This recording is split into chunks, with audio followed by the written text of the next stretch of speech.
Hello student. हम last video में पढ़ रहे थे बजट की संरचना, जिसमें हमने पढ़ा था बजट की संरचना राजस्व बजट और पूंजीगत बजट से बनी हुई है। राजस्व बजट में हमने पढ़ा था राजस्व प्राप्तियां और राजस्व व्यय। अब इसका सेकंड पॉइंट है पूंजीगत बजट। बजट दस्तावेज के दूसरे भाग में इसे दर्शाया जाता है। पूंजीगत प्राप्ति एवं पूंजीगत व्यय। पहला देखो, पूंजीगत प्राप्ति और पूंजीगत व्यय। इसके अंतर्गत आय के उन समस्त स्रोतों को रखा जाता है। यहाँ आय के उन समस्त स्रोतों का मतलब पहले हम पढ़े पूंजीगत प्राप्तियाँ क्या होती है। ठीक है जी। तो जिनके बदले में भुगतान करना आवश्यक होता है, पूंजीगत व्यय खाते में उन व्यय खातों को शामिल किया जाता है। कहता है जिनके बदले में भुगतान करना आवश्यक होता है, यानी कि पूंजीगत प्राप्तियों की एक विशेषता है, ध्यान से सुने। इन प्राप्तियों से सरकार की देयता उत्पन्न होती है, यानी कि सरकार को जब ये प्राप्तियाँ होती है तो सरकार का कुछ ना कुछ दायित्व उत्पन्न होता है।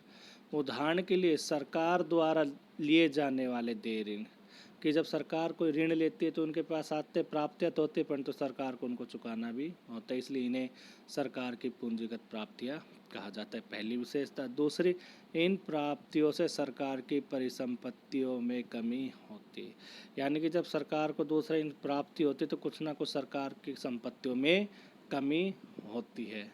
ठीक है भाई। उदाहरण वही मारुति शेयर है, जब मारुति के शेयर सरकार ने बेच दिए तो सरकार के पास पैसे तो आएंगे, परंतु प्राप्त है। जैसे उदाहरण है भी भाई, पहले जब पुरानी गाड़ी आती तो उन पर लिखा होता था एम लोगो मारुति से, अब आता है क्योंकि सरकार ने अपने शेयर है ना सुजुकी को बेच दी। इनसे जो पैसे होंगे तो उन्हें पूंजीगत प्राप्ति, जिनमें वह तो चालू वर्ष में दिया जाए, किंतु इससे सामाजिक कल्याण में वृद्धि चालू के साथ साथ आगामी वर्ष से होती है। हम बोलते भी है पूंजीगत व्यय क्या होते हैं कि जिनका लाभ आने वाले वर्षों में मिले, एक वित्तीय वर्ष से अधिक समय के लिए मिले। पूंजीगत आय के अंतर्गत ऋणों की वसूली, विविध प्रकार की प्राप्तियां इत्यादि दर्शाई जाती है, जबकि पूंजीगत व्यय को आयोजना भिन्न व्यय पूंजीगत खाते से तथा आयोजना व्यय पूंजीगत खाते में दर्शाया जाता है।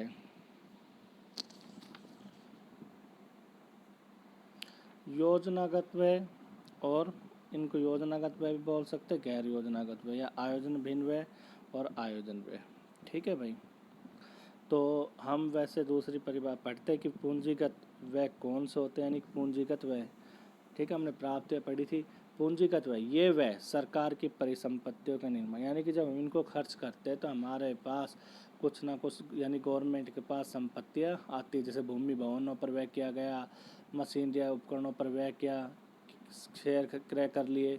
ठीक है। और दूसरा, ये व्यय सरकार की देयता में कमी करते। देयता का मतलब है अगर मैंने कि ऋण ले रखा है, मैंने उनका भुगतान कर दिया तो मेरा पूंजीगत व्यय है।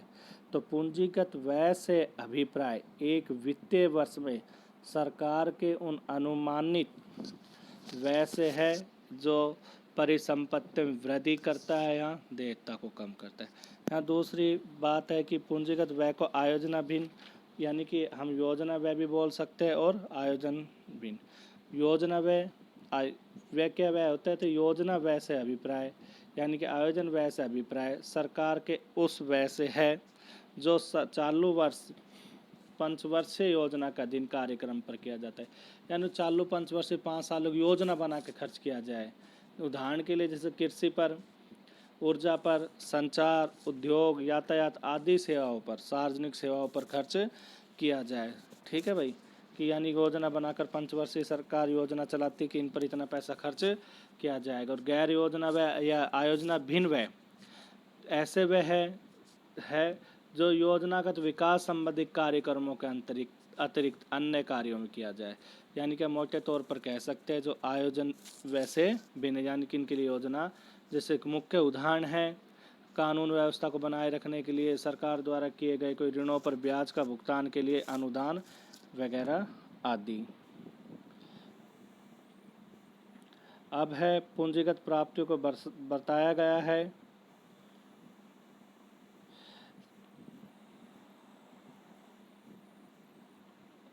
देखें पूंजीगत प्राप्तियाँ, इसके अंतर्गत ऋणों की वसूली विविध प्राप्तियाँ उधार देनदारियाँ शामिल है जिनकी कुल प्राप्तियों का योग पूंजीगत प्राप्तियाँ कहलाती। कहते हैं इसके अंतर्गत ऋणों की वसूली विविध प्राप्तियाँ उधार अन्य देनदारियाँ शामिल है, ठीक है, इनकी कुल प्राप्तियों का योग पूंजीगत प्राप्तियाँ कहलाती है। अब पूंजीगत व्यय भी दो भागों में बांटे, आयोजन बिन व्यय और पूंजीगत खाते थे। आयोजना व्यय पूंजीगत खाते बताया था। योजना आयोजन बिन यानी योजना से बिन, गैर योजना व्यय भी बोल सकते हैं उन्हें। और ये योजना व्यय, गैर योजना व्यय कौन से होते जो पंचवर्षीय योजनाओं के तहत अधीन कार्यक्रम बना के भाई इतना पैसा हम इस योजना पर खर्च करेंगे। जैसे बजट में था, जेंडर बस्टिंग में था, महिलाओं के लिए इतना पैसा खर्च प्रतिवर्ष खर्च करेंगे, ये गैर योजना व्यय जिसके लिए कोई योजना नहीं बनाई जाती। अब दूसरा पॉइंट है सरकार द्वारा या सरकार की कुल आय एवं कुल व्यय में समानता अंतर के आधार पर भी सरकारी बजट के प्रमुख 3 प्रकार है। मुख्य यही है प्रमुख जो हमने पहले पढ़े थे, वो क्या था कि बदलते परिवेश में से जेंडर बस्टिंग, निष्पादन बस्टिंग वगैरह, ठीक है। यहाँ पढ़ते हैं सरकार द्वारा कुल आय व कुल व्यय में समानता या अंतर के आधार पर भी सरकारी बजट के प्रमुख 3 प्रकार हैं। देखो पहला है बचत का बजट यानी कि बचत। यह बचत का बजट कहलाता है जिसमें सरकार के व्यय की अपेक्षा आय अधिक हो, यानी कि बेटा आय ज़्यादा हो किसके मुकाबले में, व्यय के मामले में। तो ठीक है भाई, तो यहाँ देखो अर्थात कुल आय ज़्यादा जिसकी तरह घनात्मक अंतर, ठीक है। आय अर्थात सरकार की कुल आय ज़्यादा है व्यय के मुकाबले में, तो हम क्या कहेंगे बचत का बजट। एक आता है संतुलित बजट, संतुलित जिसमें बजट आय और व्यय कुल आय दोनों बराबर इक्वल हो। जिस बजट में दस्तावेज में सरकारी आय व सरकारी व्यय दोनों समान हो तो वह संतुलित बजट कहलाता है। संतुलित बजट बराबर कुल आय बराबर कुल व्यय। अगला है घाटे का बजट। सरकार द्वारा प्रस्तुत बजट दस्तावेज में सरकारी व्यय की अपेक्षा सरकारी आय कम हो उसे घाटे का बजट कहा जाता है। आधुनिक युग में प्राय सभी लोकतांत्रिक देशों की सरकार, जैसे लोग जनता द्वारा चुनी गई सरकार, जन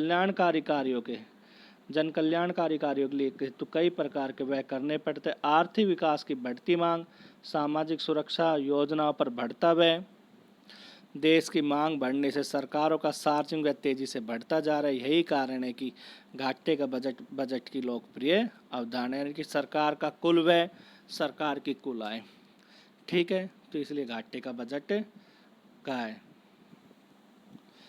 तो हम ये बोल भी सकते हैं, ठीक है भाई।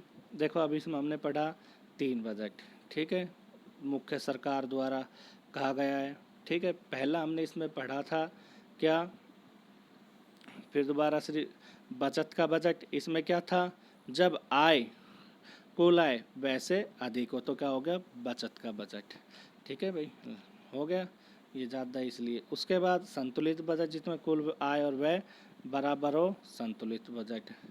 तीसरा है घाटे का बजट जहाँ कुल व्यय ज़्यादा है किसके मुकाबले में, आय के मुकाबले में, तो हम कहते हैं कि क्या होगा घाटे का बजट, ठीक है भाई।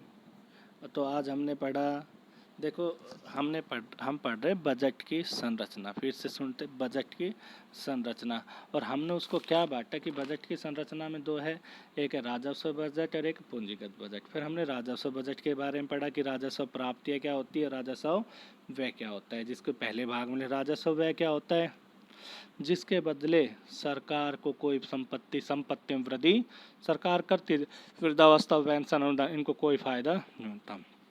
और राजस्व आय क्या होती है, 2 पॉइंट मुख्य याद कर, दोनों में रिवर्स से एक दूसरे कहते हैं। देखो राजस्व आय ऐसी आय जिसके बदले में सरकार का कोई दायित्व उत्पन्न नहीं होता, न ही सरकार की कोई संपत्तियों में कमी होती, क्योंकि आय होगी तो हमें कुछ ना कुछ, जैसे मेरे को आय हो रही तो कुछ ना कुछ में दायित्व उत्पन्न होगा। अगर मेरे मकान में किराए पे रहे तो मेरा दायित्व उसको किराए पे रहने दो, परंतु यहाँ कोई दायित्व उत्पन्न जैसे टैक्सेस वगैरह सरकार को मिलती। फिर हमने पढ़ा पूंजीगत व्यय। पूंजीगत बजट क्या था, जिसमें पूंजीगत प्राप्तियों और पूंजीगत व्यय को लिखा जाता है। इसमें थोड़ा सा रिवर्स था।